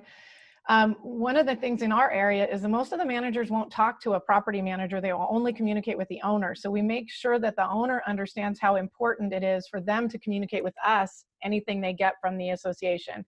If we call the association and ask them for the rules and regs, they won't give it to us, but the owner has it, so we need to get that. So most of our communication is with the owner and expressing the importance of their communication with their association. Got it. Anyone else? It's communication, I guess. Is that relationships, communication? Do you all work on that? Is that a goal that you have when you manage in associations? Yes, absolutely. Okay. All right. Do you have anybody want to let out any kind of like secret about how they've been able to accomplish this, or is it just hard work getting to know people? Any of you really been successful with this? Just also know what go ahead. So I was going to say, here in Jacksonville, we have one of the big CAM managers. Her name is actually Cynthia. So I find that commercial absolutely hilarious. But because she oversees so many properties that I have under management, I send her booze for Christmas every single year. I'm not going to lie. Yeah, bribery works. That's good. All right, real quick, flat fee management versus the traditional percentage. What's your opinion on it? Tia, let's start with you. Flat fee or percentage? No way I do a flat fee. The higher up properties, those tenants are They want a concierge. They want me to come change their filter, take their trash out, and I'm going to need to get paid for their high maintenance. Okay. Anybody else do flat fee on our panel here? Some people do a hybrid flat fee and percentage. Let me ask you, looking to the future, how do you feel about the flat fee model? Do you think it's going to start ripping business out from under the traditional model, or do you think that it's going to not work? Give me a gut opinion on this, because that's a big. Harry, I think the flat fee works for some businesses, right? You get to run your own business, you get to do what you want. There's no property management company that can charge a minimum flat fee and be profitable. So there's got to be, we all know there's other fees. So there's a whole pricing structure. If they're just charging a flat fee, you know there's got to be add-on menu pricing. Mm-hmm. And some owners respond to that. Some investors respond to that because they know what it's going to be every time, but they don't mind the menu pricing. We don't operate our business that way. We tell prospective clients, which I'm sure all of us do, is that you're not going to get management services for free. No one that can sustain their business is doing this at a discount as a nonprofit. I mean, they have to be able to feed their family and pay their own bills, and they're getting it somehow and some way. So how you create that combination is up to, each property management company. And I think NARPM is known, most NARPM members are not flat fee management companies. I guess the concern is the company that will come in with an unlimited amount of funds and be able to operate at a loss for a couple of years, and that's always an issue. Let's talk about reviews. People are going to get what they pay for there. Yeah. Okay, reviews. How do you tell me a little tip or trick that you do to get positive reviews. Do you affirmatively try to get reviews, or do you just do a wonderful job and you get great reviews? Do any of you do anything to where you're getting more reviews than you did maybe 5 years ago? Contests within the office. I mean, that's the best way to get reviews, is have your people reaching out and requesting those reviews from people that they know they like, that like them. So contests within the office is definitely helpful. Mm-hmm. You have to ask. Absolutely. Have to. And do you do that in an automated fashion? Do you try to do it in your emails that you send, your communication? What do you say is the best way to get reviews, good or bad? How do you get them? The best way is when you have that situation when somebody sends you an email saying, "Oh my gosh, you're great. Thank you so much for your time, Eunice," and they're gushing on you. Respond back with, "Thank you for your kind words. Would you mind?" and give them the link, because it's already in their mind. They already wrote the words, and they might be more apt just to copy and paste it and get it done quickly. Yeah. And, we don't do a whole lot with personal cell phones, because we want to track everything. But I will tell you, when it comes from a personal cell phone with a link, hey, I'm glad that you had a great experience. Would you take 10 seconds, click the link here and leave us? And we say, will you leave us a 5-star Google review? That has by far the highest conversion rate as compared to email and everything. Mm-hmm. Great. Okay. Sources of new business. Your new people that are coming in, where are you finding that it's coming from? Is it coming organically? Is it coming through your SEO? Where would you say your biggest source of new business is when you getting owners? Forget the tenant right now. I'm talking about getting accounts. Google searches. Bigger pockets. What did you say, Liz? Google searches. Everything's just coming through where you are, SEO and things like that. So Google's really huge for your company? It is. How about you, Tia? So we have a lot from the Google searches, but we get a lot of referrals from sales agents that don't do property management. And then, like I said, at the eviction processing that we do, at least 1 or 2 a month where an owner has just gotten themselves in trouble. Mm-hmm. Mario? Yeah, kind of tied into the organic piece, but it's kind of all meshed in one, right? It's the marketing that we do, it's the education that we do, but it all kind of drives it back to our website. So, a lot of it looks like it's online traffic, but it's as a result of what we already do. So, Kelly, I don't know if I heard from you on that too. You out there? I don't really have anything more to add to kind of the combination of what everybody said. Yeah. All right. Okay, real quick, where do you get do you get your most information? Where have you learned the most? Would you say that NARPM has been where you've learned the most about because some of you started 10 years ago, you didn't know anything, or you came from another industry, business, whatever. Where are you getting most of your information right now? Conversations like this. Yeah. Through NARPM networking. And the classes NARPM offers, I think, are great. They're constantly being improved upon, but it's conversations like this where I learn the most. Mm-hmm. Everybody agree? I would totally agree. I've been taking notes. Yeah. Yeah. Yeah. You know, it's funny. I'd always heard about NARPM in the, in the networking. I'm not a big networking person, but I'll tell you, I can count on, on one hand, probably 5, maybe 6 people that have really poured into me, that are all in NARPM, that just took the time to really sit down, whether it's over a meal or whatever, or just someone I can always call and have those questions answered. How are you doing something? And it's just, they're a wide open, transparent book. And I love that about the NARPM group. They're all willing to help, and it's phenomenal. So, I don't really put that into a networking, but it is people in NARPM that have really helped me succeed. Mm-hmm. And that includes the vendor affiliates as well, Harry. I think even, what Second Nature's been doing for NARPM and holding those events that they've been holding has been great. Mm-hmm. What would be your, now this might be a self-serving question, but for you guys, what would you say, what would your suggestion be for that person, that real estate salesperson that's handling the 510 accounts? What do you recommend? I mean, obviously you will recommend that they don't do that, but what do you recommend doing to try to convince them that it's just not worth it and it's downright dangerous to be doing what they're doing? Do you have any suggestions on how to grab those people and to get them to stop the madness? I invite them to your class every year. If they want to do it, they need to learn how to do it right. And I bring it to you, and then you scare the heck out of them. Mm-hmm. Yeah, a lot of deals happen right in that room. It's amazing. People they just want out at the end of the class. But anyone else, do you have any suggestions? Because there's people on this call right now who there's probably some people listening in right now, watching in, that are not making any money, that property management is pure hell for them. They're not going anywhere in their business. It's just a nightmare. I work for you guys. I know the nightmare that you're struggling with. Do all of you on the panel, do you actively buy property management accounts? Yes. Yep. Each of you do that? Mm-hmm. Okay. I think we're going to see a lot of people who are going to see the light and start moving towards that. Okay. The final question before we get to some questions. Where do you see this business going? Obviously there's a lot of changes. When you're online a lot, you see all stuff going on, all this excitement and all. Where do you see this? Where do you see us 5-10 years from now? Good, bad, or ugly? What do you see happening? I think a lot of consolidation. I think you're going to see that. And I think you will see a different type of business model, monetary wise.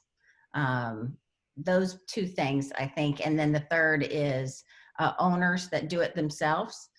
With technology, I think you'll see more and more offering that, doing it themselves, unfortunately. How about you, Liz? So right now, owners doing it themselves, we're going to see less of, because the legislation is so crazy across the country. So I think we're becoming more relevant in the industry. I do agree that it's going to be a different business model in the future. But if you look at the trends and the millennials and the next generations coming up, they're not buying as many homes. They like to rent. They like to, I would say portable, but they like to be able to move quickly. So I think the industry is going to continue to blossom on the rental side. How about you, Mario? Yeah, well, when you look at the VRBO or Airbnb, it has definitely made it, easier for the DIY landlord.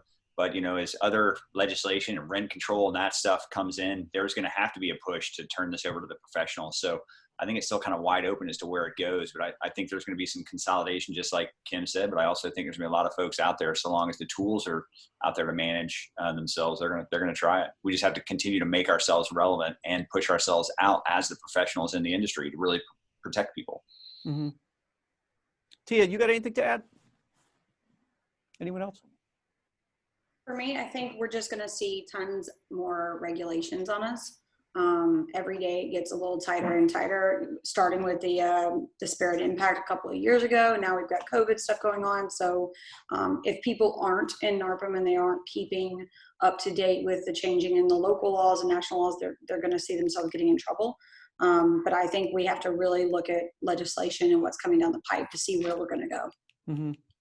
Do you all feel a positive feeling about the future, a negative feeling? Like in the legal profession, I have an absolute negative feeling. I'm watching the little guy is getting destroyed in the legal profession. It's completely changing. What's your feeling about in terms of the future? Are you positive about it? Are you hopeful? Or do you think that we're going to be swallowed up by the gigantic Zillow? Because you know something, we've been talking gloom and doom for 10 years, and it really hasn't happened.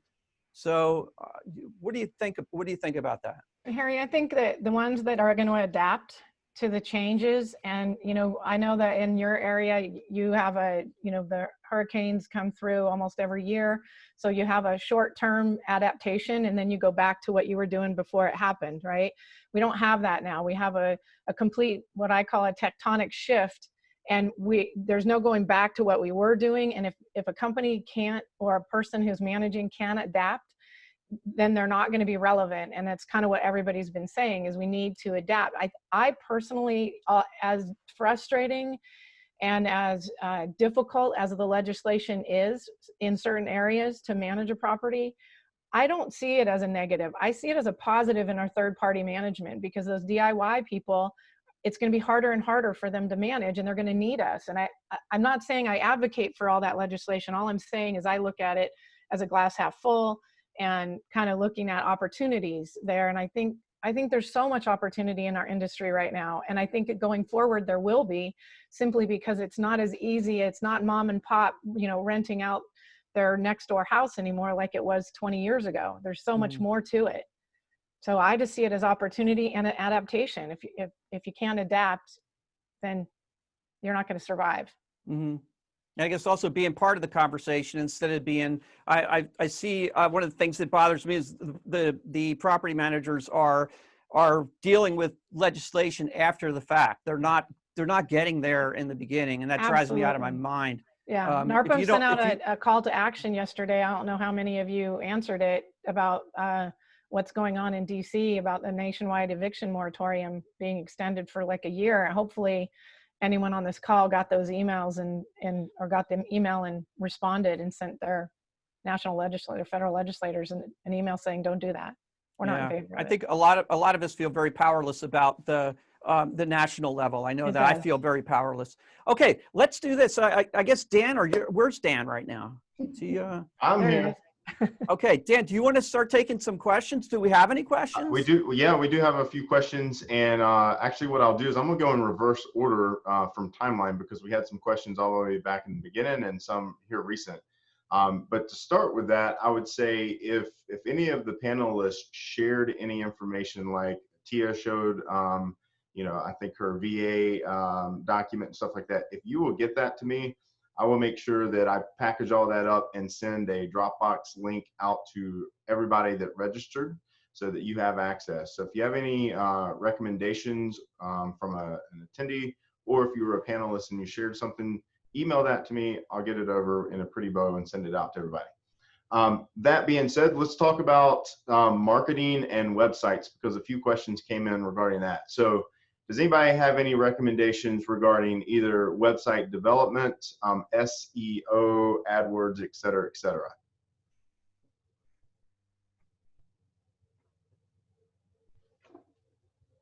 There's a few NARPM affiliates out there that I know are at, the conventions and so on, that have, many of us on the panel, or many of us participating or listening, have used and still use. And that's what I would recommend, Daniel. If someone's looking to up their SEO, look at the NARPM affiliates and see, and get references from NARPM members. I wouldn't even necessarily ask them for it, but just put it out there as a question: who's using this company, and what's your feedback?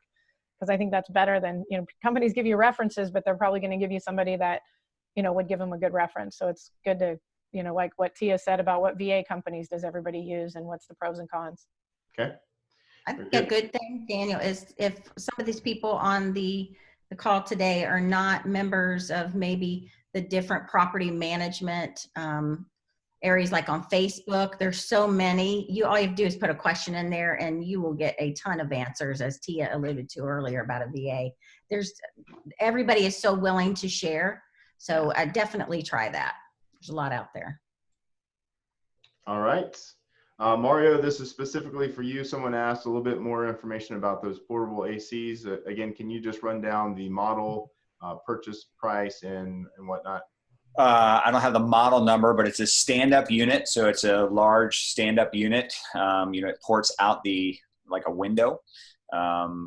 We recommend between 12 and 14,000 BTU, and you can pick them up under $400.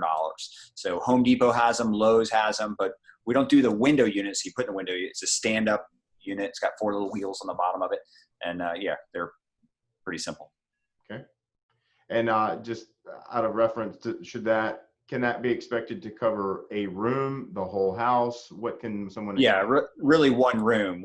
And they say between 8,000 to 14,000 BTUs for the room, depending upon the size. So we just go kind of on the higher side so it can cool off relatively quickly. So another question just came in regarding that, asking about drain lines. To my understanding, there is not a drain line for the portable. It's self-contained, to which you then drain later. Yeah, sometimes there's 2 different functions. Sometimes they have a cool function, and other times they have almost like a dehumidify or a dry function. So if it's just a cool function, it's just cooling off the air. It really doesn't do a whole lot for condensation. But some of them do have a drain line, and we just set them up on a box. You recommend they set them up on a box or something, and then drain it into a bucket. It's pretty simple. Awesome. This is more operations for phone systems. Someone wanted to know, have you guys converted completely to cell phone usage, or do you still have a conventional phone system or voice over IP? What type of phone systems are you guys currently using? Voice over IP. We use a voice over IP as well with an app on the cell phone. So they can call from their cell phone through the app, and it looks like they're at the office, and their personal cell phone number is not revealed. Yep. And the calls are still recorded if we need. We do the same thing. We have voice over IP, and we use Ring Central, which also has the app and has conference functions and all those things, texting and whatever. It's great. Had it for, probably 5 years. All right. This question came in when we were talking about maintenance, and you may or may not know, and every state is a little bit different, but I think I understand the question.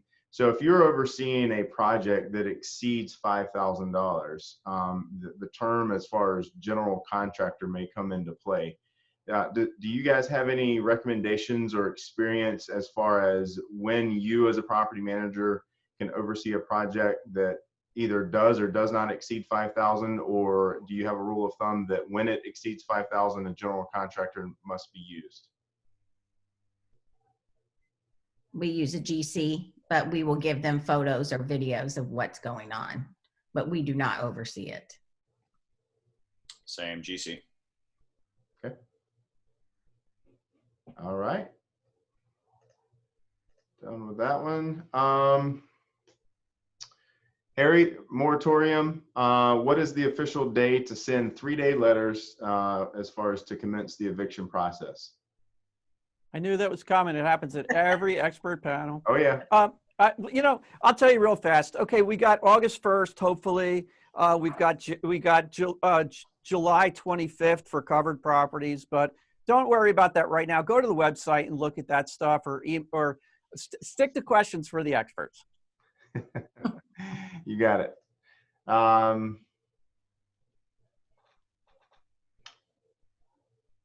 Well, the rest are all relative to COVID. So, well, this one's kind of important. And so if someone happened to charge a late fee when they shouldn't have, should they refund it? I think you're asking me that question. No, I'm asking the panelists, not asking you. Yes. Say 100%. 100%. Yep. Change your property management company name, run for the hills. Don't worry about it. It's not going to be that. It's not going to be bad. Call you. All right. Liz, I think you mentioned earlier you were going back and doing some research about covered and non-covered properties. This came up actually in my own personal business here. Is that a data field that you're now collecting at the onboarding process, or is that something you feel like this is probably one and done and it's really not that important? That is a great question. And I hadn't even thought about adding that to our onboarding. Right now, we're just doing it at a case-by-case scenario when we have a situation we need to deal with and we need to know which direction we're going. So we're just doing case-by-case, but it might be something to consider adding to onboarding. That's a great point. All right. Question just came in regarding purchasing other property management companies. The question specifically says, what is a reasonable amount when buying an account from another company? I feel like that's probably very ambiguous, but from those that have purchased accounts, do you have a rule of thumb that you try to use when purchasing other accounts?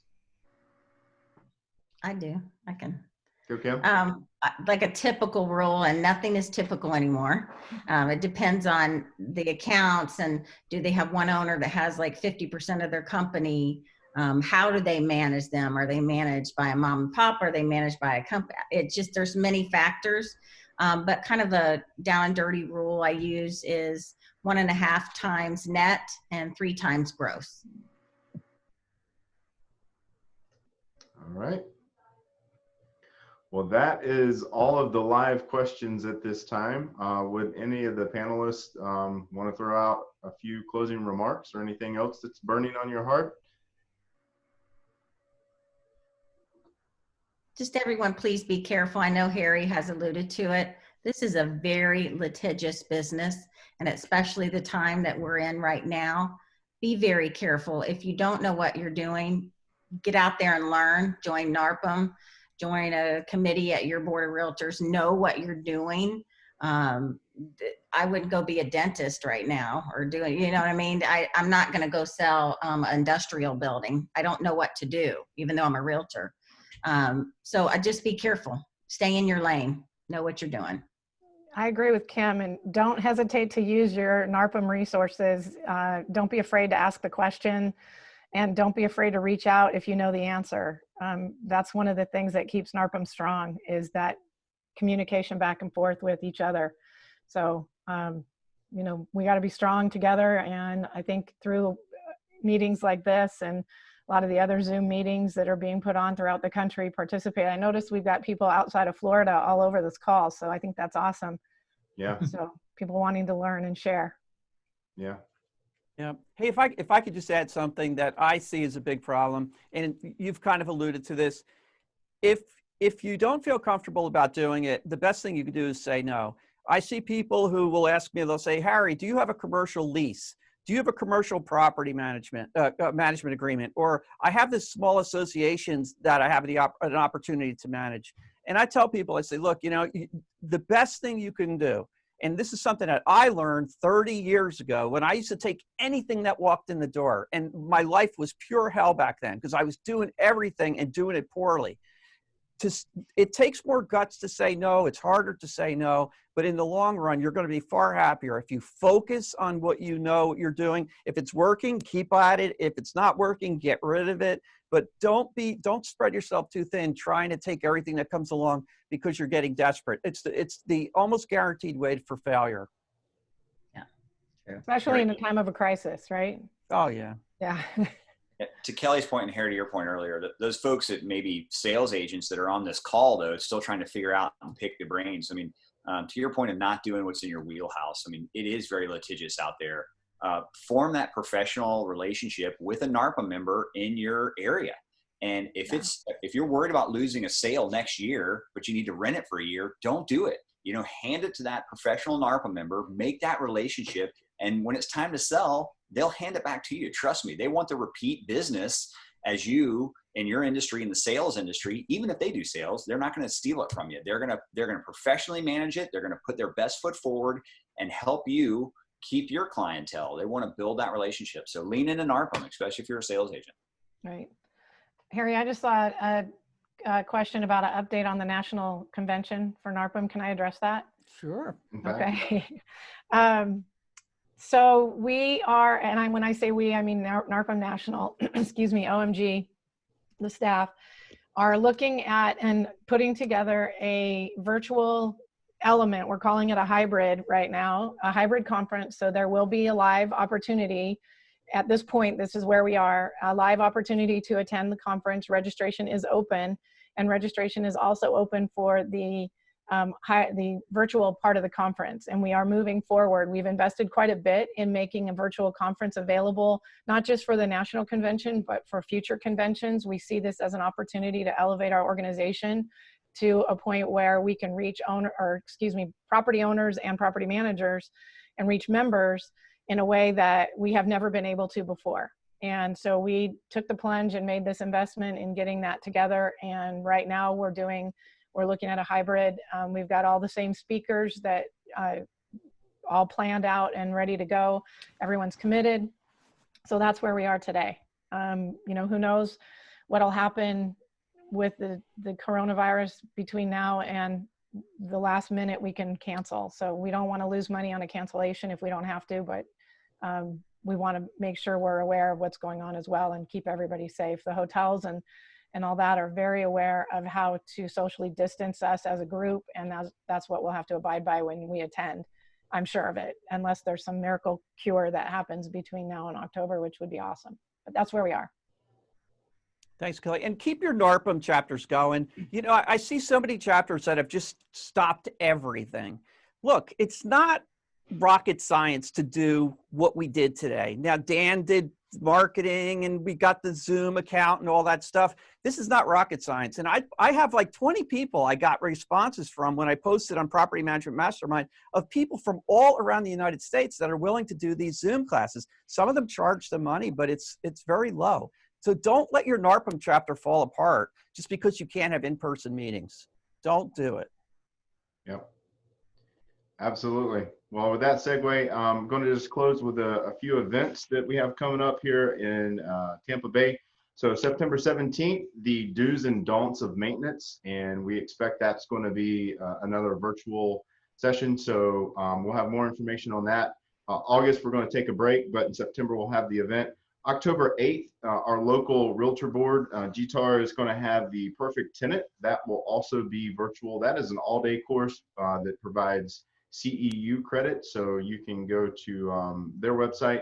And then, as we just talked about, we have the National NARPM Convention starting on the 19th of October that everyone's getting excited about. So that's here in Florida and at Amelia Island.